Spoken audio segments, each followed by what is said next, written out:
Selamat pagi adik-adik berkat dalam. Hari ini kita akan melanjutkan pertemuan bulan Kitab Suci Nasional tahun 2021. Sekarang kita akan melanjutkan dalam pertemuan yang keempat. Temanya adalah Yesus sahabat bagi mereka yang bertobat. Mari kita memulai pendalaman iman kita dengan berdoa dalam nama Bapa dan Putra dan Roh Kudus. Amin. Ya Bapa kami anak-anakmu datang kepadamu untuk mendengarkan firman-Mu. Kami percaya bahwa firman itu pelita bagi kaki kami dan terang bagi jalan kami. Dengan firman itu, Engkau senantiasa membimbing kami untuk hidup sebagai anak-anak-Mu. Karena itu kami mohon kepadamu ya Bapa, utuslah Roh Kudus-Mu untuk menerangi hati dan budi kami, supaya kami dapat memahami firman yang Kau sampaikan kepada kami. Demi Kristus Tuhan dan pengantara kami. Amin. Kita baca suci. Bacaannya itu dari Kitab Wahyu pasal 3 ayat 14 sampai 22.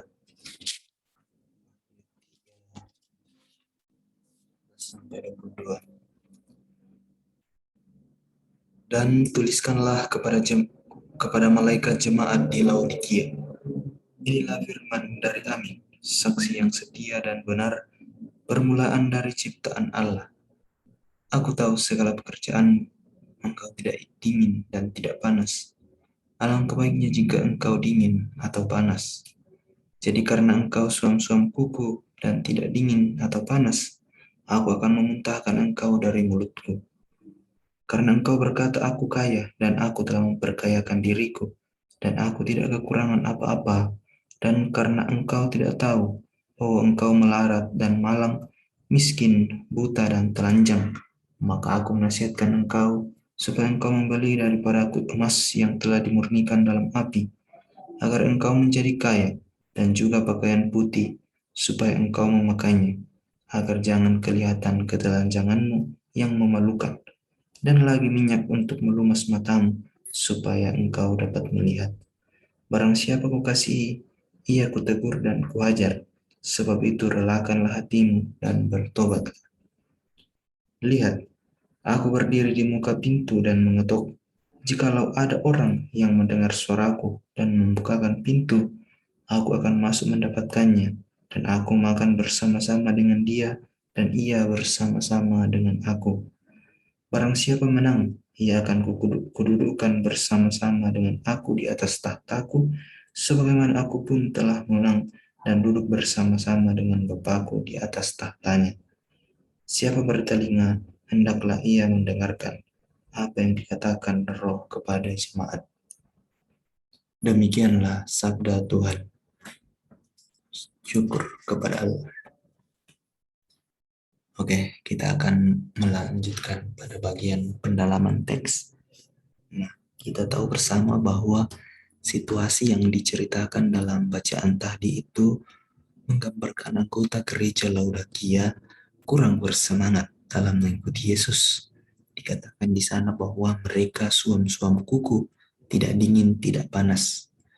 Nah, dalam perikop yang sudah kita dengarkan tadi, Tuhan Yesus menegur mereka supaya mereka bertobat dan kembali bersemangat untuk hidup sebagai anggota gereja.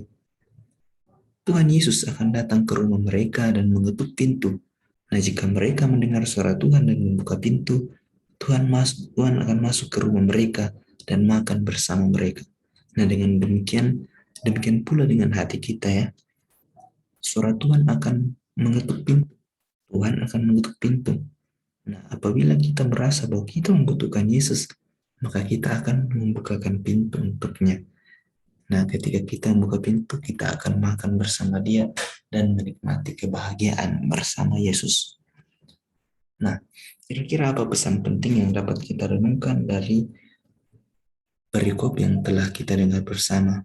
Yang pertama, harus kita sadari bahwa masa pandemi menjadi tantangan gereja masa kini ya. Sudah 1,5 tahun lebih kita hidup dalam masa pandemi, dan ini sangat menjadi tantangan besar bagi gereja ya. Nah, harapannya adalah tidak ada orang yang kehilangan kepercayaan kepada Yesus Kristus dalam masa pandemi ini.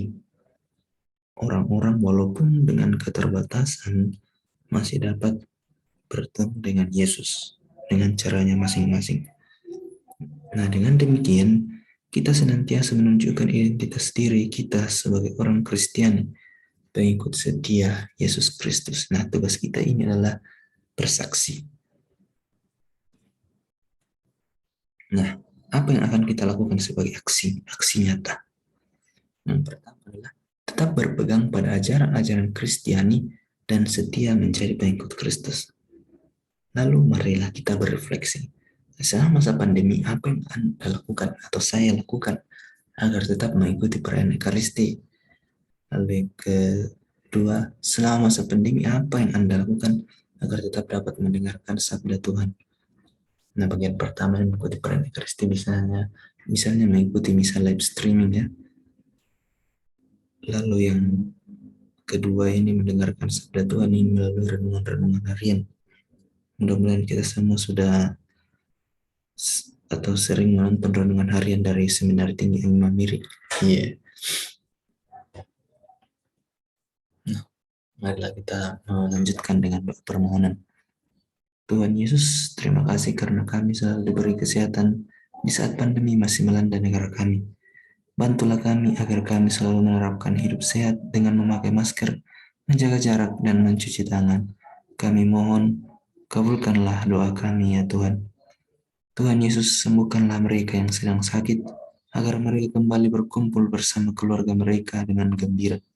Kami mohon, kabulkanlah doa kami ya Tuhan. Tuhan Yesus, bantulah kami agar di masa pandemi ini, kami tetap bersemangat mengikuti Ekaristi dan membaca kitab suci dari rumah masing-masing. Kami mohon, kabulkanlah doa kami ya Tuhan.